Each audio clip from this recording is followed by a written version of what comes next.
अब मैं मेरे छोटे भाई अमित चितवन को आवाज देता हूं कि वे आए और इस माहौल को हम लोगों जहां तक लाए हैं उसके आगे इस वातावरण को ले जाएं।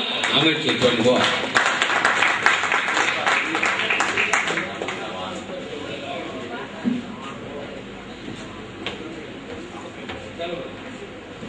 सभी बच्चे बचाए श्रोताओं को वेलकम, नमस्कार।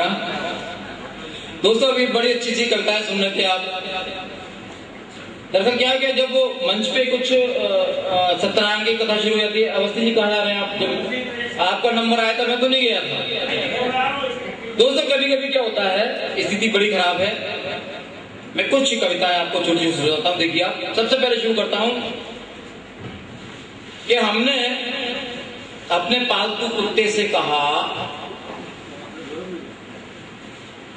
हमने अपने पालतू कुत्ते से कहा तू है वफादार दुनिया को दिखा। हमने अपने पालतू कुत्ते से कहा तू है वफादार दुनिया को दिखा।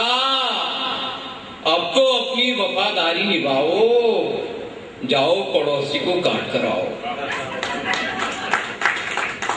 अब तो अपनी वफादारी निभाओ, जाओ पड़ोसी को काट कर आओ। कुत्ता बोला बाबूजी ये काम मैंने आपकी तरफ मोड़ दिया है, इसलिए आदमी को काटना मैंने छोड़ दिया। दोस्तों कभी कभी कविता कैसे भी होती है। एक बार मुझे याद आ रहा है, ये आलसी साहब तो बहुत बार मुंबई जाते हैं, मैं भी कई बार जाता रहता। एक बार मैं मुंबई से लौट के आया, अपने प्लेटफॉर्म पे उतरा तो एक भिखारी मेरे पास आया, बोला बाबूजी मुझे कुछ दे दो। तो भाई साहब मैं भिखारियों को नहीं देता हूँ, लेकिन उस दिन मैंने कहा यार इसको दे दो। दरअसल क्या है, हमारे ग्वालियर में अठन्नी जो 50 पैसे का सिक्का है वो चलन में नहीं है, लेकिन मुंबई में चल रहा है। तो मेरी जेब में साहब बहुत सारे अठन्नियां मेरी जेब में रखी हुई थी। तो मैंने कहा चलो इस भिखारी को दे देते हैं। मैंने जैसे ही उसको अठन्नियां निकाल के दी, उसने नीचे से ऊपर तक मुझे देखा और बोला बाबूजी आप पंजाब मिल से आ रहे हैं? मैंने कहा आता रहा हूँ यार। अब मुंबई से आ रहे हैं? मैंने कहा आता रहा हूँ यार। बाबूजी अपने पैसे वापस ले लो। मैंने कहा रख ले यार, तेरे काम आएंगे। वो बोला बाबूजी मैं अपने खानदान वालों से नहीं लेता हूँ। मैंने कहा तू मुझे जानता नहीं है, मैं ग्वालियर का बहुत बड़ा हास्य और व्यंग का कवि हूँ, मुझे पूरा शहर जानता है, तू नहीं जानता है? कह रहा बाबूजी आज तक नहीं जानता था, मगर आज जान गया हूँ। मैंने क्या जान गया है कि मैं यहाँ मांग रहा हूँ, आप इतनी दूर जाते हैं मांगने के लिए। तो साहब कहीं से ही बात शुरू होती है। अब देखिए घर की बात साहब, जैसे ही मैं ऑफिस से घर आया तो मेरी पत्नी मुझसे कहने लगी कि देखो अपने घर के सामने जो आम का पेड़ लगा है उस पर उल्लू आके बैठता है शाम को, और पड़ोसन कह रही थी कि उल्लू बैठना अशुभ होता है। तो मैंने कहा भगवान तुझे बता तेरे पिताजी को मरे हुए कितने दिन हो गए? बोले बहुत दिन हो गए। तो मैं कि पागल वो उल्लू नहीं है, तेरे पिताजी है, तेरा हालचाल देखने आते हैं।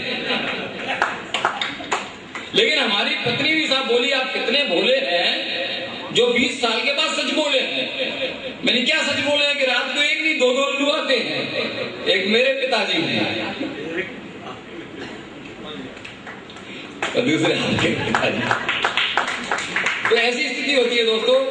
कविता का माहौल तो थोड़ा सा चेंज हुआ था अभी। मालवी जी आपको जाना भी है, कोई बात नहीं है, मैं आपको एक कविता से शुरू करता हूँ। मध्य प्रदेश से आप भी हैं, मैं भी हूँ। हमारे मध्य प्रदेश में साहब बिजली की बड़ी समस्या है। और क्या स्थिति होती देखिए कि भीगी भीगी बरसात में, घनघोर अंधेरी रात में हम अपने मित्र के घर गए, घर में अंधेरा देखते ही डर गए। हमने जैसे ही उसके घर की घंटी बजाई, घंटी तो बजी नहीं, अंदर से आवाज आई चले आइए चले आइए। हमने कहा यार लाइट तो जलाइए। मित्र बोला हमारे घर की आती नहीं है, पड़ोसी के घर की जाती नहीं। मित्र बोला हमारे घर की आती नहीं है और पड़ोसी के घर की जाती नहीं, और पड़ोसी बिना मीटर के डायरेक्ट बिजली जला रहा है और बिल हमारे घर का आ रहा है। पड़ोसी बिना मीटर के डायरेक्ट बिजली जला रहा है, बिल हमारे घर का आ रहा है, इसलिए अंधेरे का लाभ उठा रहा हूं। बिना कपड़ों के कैसा लग रहा? इसलिए अंधेरे का लाभ उठा रहा हूं, बिना कपड़े पे हूं कैसा। हमने कहा यार जानवर की तरह मत रहा करो, कम से कम मल्लिका शेरावत की तरह तो पहन के रखा करो। हमने कहा यार जानवर की तरह मत रहा करो, कम से कम मल्लिका शेरावत की तरह तो पहन के रखा करो। मित्र बोला यार यही तो तुम्हें बताना है, ये कपड़े वालों का नहीं नंगों का जमाना है। तो दोस्तों कविता कहीं से भी बनती है। देखिए आपको मैं सीधे सीधे कविता सुना रहा हूं, मैं आपको कुछ भी नहीं सुना रहा बीच में। देखो कभी कभी स्थिति बड़ी खराब होती है साहब। अब जैसे मीरा जी बैठी हुई है वहां पर, मैं जानबूझकर कवित्रियों से दूर बैठता हूं। उसका कारण है, एक बार एक साहब चैनल पे कवित्री मेरे बगल में आके बैठ गई, तो मेरी पत्नी ने वो कई प्रोग्राम देख लिया। मैं जैसे घर लौट के आया तो पत्नी मुझसे लड़ने लगी, कहने लगे तुम फलानी कवित्री के बगल में बैठी थी। मैंने बोला मैं नहीं बैठा, तो वही अच्छा समझ के मेरे बगल में आके बैठ गई। तो अल्लाह हुई, पत्नी कहने लगी तुम झूठ बोल रहे हो। मैंने बोला मैं सच बोल रहा हूँ। कहने तुम झूठ बोल रहे हो। मैंने बोला झूठ बोल रहा हूँ तो मैं मर जाऊं। पत्नी बोलने लगी मैं झूठ बोल रही हूँ तो मैं विधवा हो जाऊं।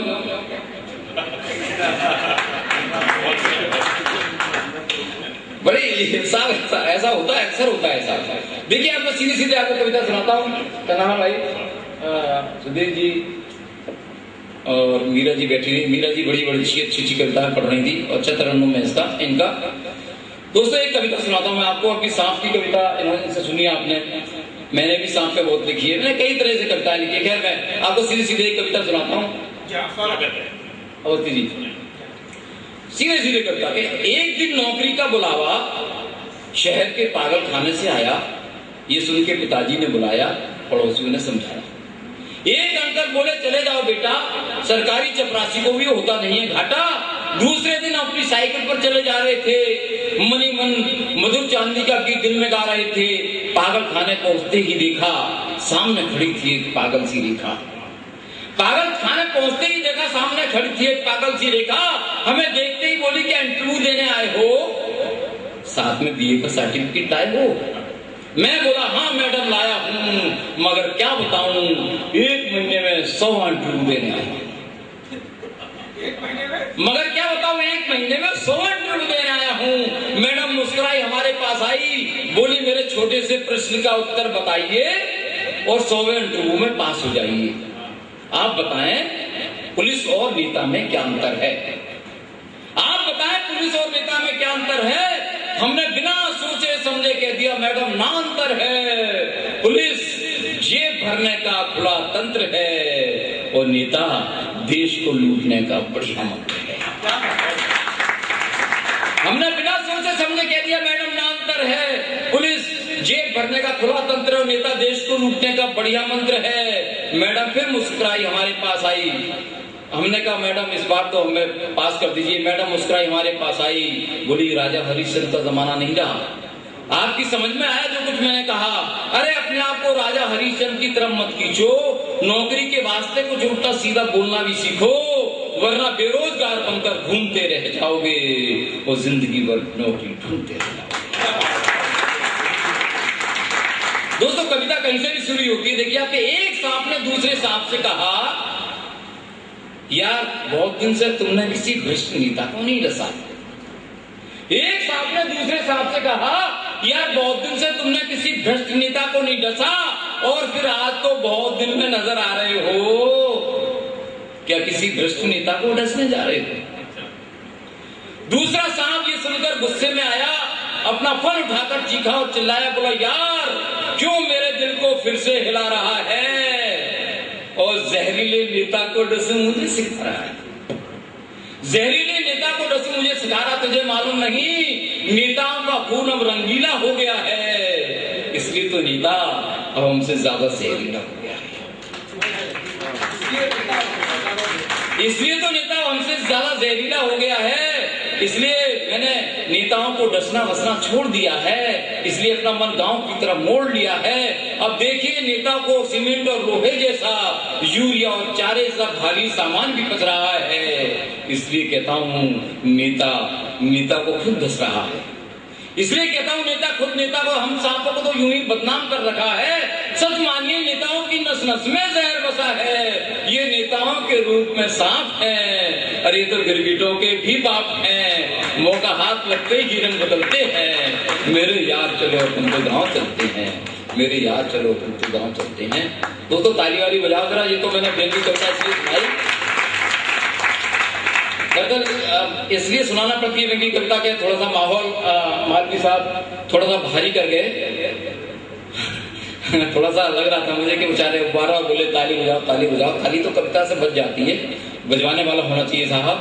कि देखिए आपके मैं एक और आपको ज्यादा कविता ना सुनाऊंगा, नहीं, आप लोग सुनने के इच्छुक हैं और मेरा निवेदन इतना सा है कि जो कवि यहाँ पर हैं उनकी भी आप एक एक कविता और सुन के जरूर जाए, अगर आपकी इच्छा हो तो। क्यों धोखा जी नहीं है?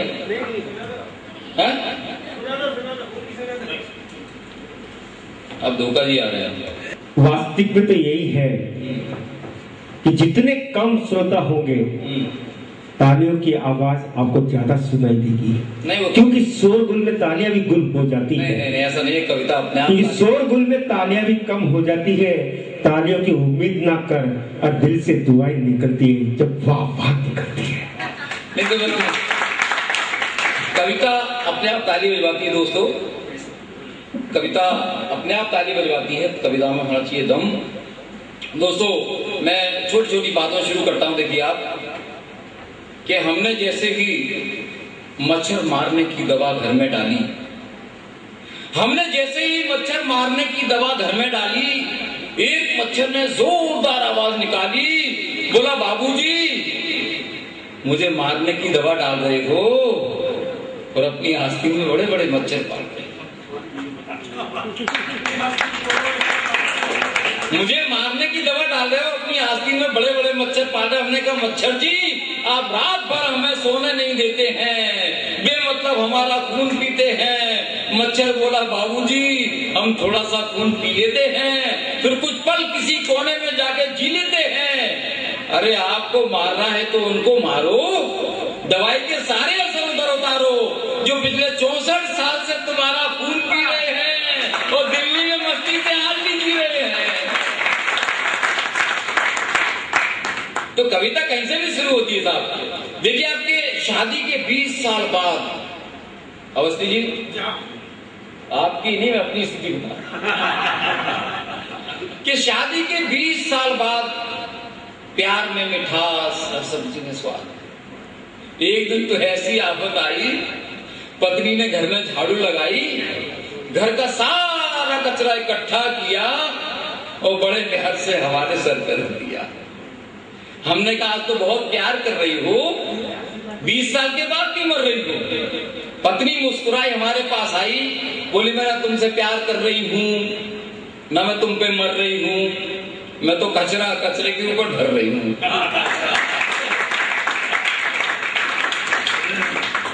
कई स्थिति खराब होती है साहब, कई लोगों के बाल नहीं होते, बड़ी स्थिति ऐसी है साहब। एक बार मुझे ना एक गंदगी की दरअसल क्या होता है कि जिनके बाल कम होते हैं, जब माँ हाथ फेरती है सर पे तो बाल मेरे जैसे हो जाते हैं, ठीक है ना साहब। और जब पिताजी नहीं जब माँ हाथ फेरती है तो बाल बड़े होते हैं, और जब पिताजी हाथ फेरते हैं तो बाल थोड़े रुक जाते हैं, लेकिन जब पत्नी हाथ फेरती है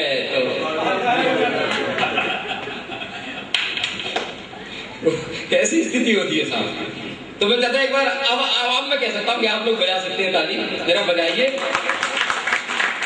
मुझे मालूम है आप 100-200 नहीं है, 2-4 10-20 हजार के दरअसल क्या होता है कि कविता सुनाने में तभी मजा आता है कि सामने वाले सुने और अपन सुनाए। अध्यक्ष जी मेरे को दिखाई दे रहे, नरपत जी कहाँ गए? नहीं है ना? अच्छा विलुप्त है।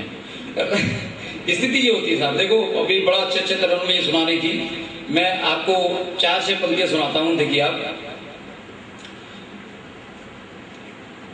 मीरा जी मेरे बारे में बहुत सारी बात कर रही थी, मैं 4 पंक्तियां इनके लिए। अब मजा आया। अवस्थी जी अब मजा आया, बिल्कुल थोड़ा कंपटीशन के लिए माइक दे। हमें अपना बना लो तुम्हारे काम आएंगे, हमें अपना बना लो तुम्हारे काम आएंगे, हमें अपना बना लो तुम्हारे काम आएंगे, हमारे देख देख लेना फिर कई पैगाम आएंगे। ये तो कविता की बात साहब कहीं से भी शुरू होती है। वो अभी मिट्टू जी एक गजलकारा की गजल सुना रहे थे मुझे कि वो जिसको अपना कह दिया तो कह दिया। तो देखिए आप 4-6 पंक्तियां इसकी मीरा जी को समर्पित करता हूं, क्योंकि आज नहीं अकेले नहीं, मुख्य अतिथि चले गए हैं। आज के मुख्य अतिथि हमारे मीरा दीक्षित ही है। जोरदार उनके सम्मान में एक बार ताली बजा दीजिए। गजल में दूसरे उसमें पढ़ देता हूँ। वैसे मैं हास्य व्यंग का कवि हूँ। देखिए आप बैठिए साहब, आइए आरानी। ऐसी क्या बात है, ऐसी क्या खतर हुई जो, चलो खैर टाइम भी ज्यादा हो रहा है दोस्तों, मैं यही अपना विराम करता हूँ एक कविता के साथ। एक कविता तो सुन लो मेरी आप धोखा जी, मैं आपको एक कविता सुना देता हूँ। देखिए आप सुनो, देखिएगा।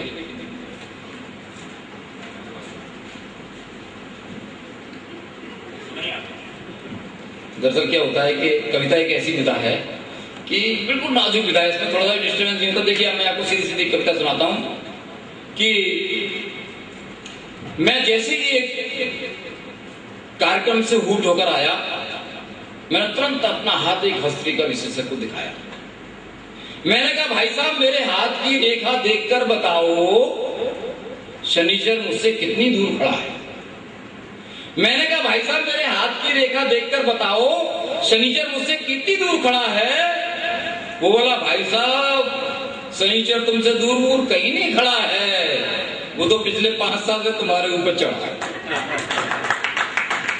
शनिचर तुमसे दूर कहीं नहीं खड़ा है, वो तो पिछले 5 साल से तुम्हारे ऊपर चढ़ा है। हमने कहा यार ये बताओ आजकल राहु केतु क्या कर रहे हैं। बोला भाई साहब वो तो महंगाई के मारे भागते कर रहे हैं। हमने कहा भाई साहब राहु केतु क्या कर रहे हैं। बोला भाई साहब वो तो महंगाई के मारे भागते फिर रहे हैं। हमने कहा यार अब शनि महाराज से हमारा रिश्ता तोड़ो और शनिचर उतारने का कोई उपाय ढूंढो। बोला भाई साहब मैं शनिचर तो एक दिन में उतार दूंगा, मगर उतारने के पूरे 5,000 दूंगा। बोला भाई साहब शनिचर तो मैं एक दिन में उतार दूंगा, मगर उतारने के पूरे 5,000 दूंगा। हमने कहा हम वैसे परेशान हैं, एक एक पैसे के लिए मोहताज हैं, ये बताओ क्या शनि महाराज किस्तों में उतरेंगे। बोला भाई साहब उतरेंगे। हमने कहा भाई साहब किस्तों में उतरेंगे। वो तो उतरेंगे। मैंने कहा यार हमसे फिर 5,000 रुपए भी तुम किस्तों में ले लो, चलेंगे। बोला भाई साहब चलेंगे। ये स्थिति खराब है समाज के बाबा लोगों की।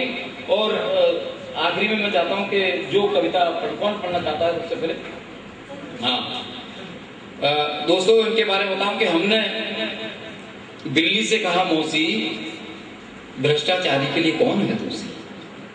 हमने बिल्ली से कहा मौसी भ्रष्टाचारी के लिए कौन है दोषी। मौसी तपाक से बोली खबर है बिल्कुल नई और ताजी, तुम्हारे पड़ोसी नेताजी। खबर है बिल्कुल नई और ताजी, तुम्हारे पड़ोसी नेताजी। हमने कहा मौसी कि आप इसलिए उदास हो ये आप भी भ्रष्टाचारी के आसपास हो।